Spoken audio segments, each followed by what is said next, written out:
Hi, everyone, and welcome to the series Growing Your Business Across Borders. My name is Jyll Saskin Gales, and I'm an international growth lead at Google. I'm so excited to be here with you today on the We Global platform, supporting women founders. The fifth part of our series about growing across borders is how do I market myself internationally? And as someone who works at Google, this is something that definitely falls within my wheelhouse of expertise. The beauty of digital advertising, whether with Google or another platform, is that you can enter new markets with the click of a button. And of course, if you need to, also withdraw from new markets at the click of a button. For example, when I was growing my side business, I do MBA admissions consulting. I was doing business in Canada and the US, and I was using Google Ads to grow my business. But I noticed that some of the referral clients I was getting were from India. And I thought, I don't know, maybe there's an opportunity to advertise in India. And so I did. As you'll see on the screenshot here, taken from my Google Ads, it's really simple to just type in India, see that I can target 376 million people on search in India. And within a few hours, I could see from my Google Analytics that I was getting website visitors from India. And within a few days, I could see from my leads generated that I was getting leads from India. Once I started advertising in India, about half of my business started to be clients from this country. It was immensely beneficial and profitable for my business. Now, that's not to say that India is the perfect expansion country for your business, but it is to say that if you do want to expand to a new market, it really is just as easy as typing that location into your digital advertising tool.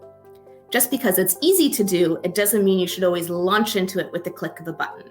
So when you're thinking about how to market yourself internationally, there are 4 aspects I recommend that you consider before clicking enter: content, format, budget, and bidding. And while I'll be talking about the Google Ads universe, again, this applies to whatever digital marketing platform you're using, and probably is also applicable to offline marketing as well. The first is content. Language, of course, is important, but also localization. As we mentioned earlier in the series, in different countries, people may write numbers differently or use different terms for things. For example, I was working with a client that sells outerwear, and in North America, we call it a vest, a puffy vest, but in the UK, they call it a gilet, and a vest means an undershirt. Similarly, what we call pants in the UK means underwear. So you really want to advertise pants in the UK unless you're actually selling underwear. So a way to understand if your content is appropriate for marketing internationally is the localization guides on Market Finder from Google. And you can also look at Google Trends to see what people are searching for. The next area to think about when marketing yourself internationally is format. The marketing mix and types of content that you use in your home market may not be one-to-one applicable in a new market. For example, in your home market, you may just have search ads, and that's enough for you to grow your business. But when you're entering a new market, you may need to launch video ads, for example, to use sight, sound, and motion, just like this, to help people understand your business and what you're about and what your value proposition is. So make sure to reevaluate your marketing mix and the types of content you're putting out there when you enter a new market. The third area to consider is budget.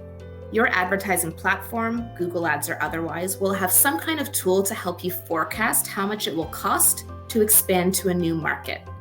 This tool is a great starting point, but remember, you don't have to blast a whole country on day one just because you decided to expand there. If you're expanding to the UK, maybe you start by just targeting London or just targeting Scotland, one small subsection to see how it goes, so you can test, learn, iterate, and grow.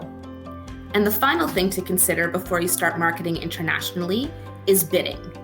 Whatever your ROI is on your digital marketing efforts at home, it's probably not going to be the same in international markets, especially not on day one. So make sure that you pick a bidding strategy that allows your advertising time to learn and iterate rather than stifling demand from the get-go.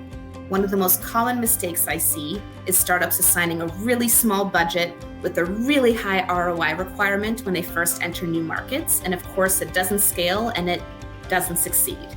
So give yourself enough runway and give your ad platform enough runway to learn and grow when you expand to new markets. Thank you so much for joining me today for this series on growing your business across borders. I'm Jyll Saskin Gales from Google, and it's been a pleasure to be here with you today. Thank you.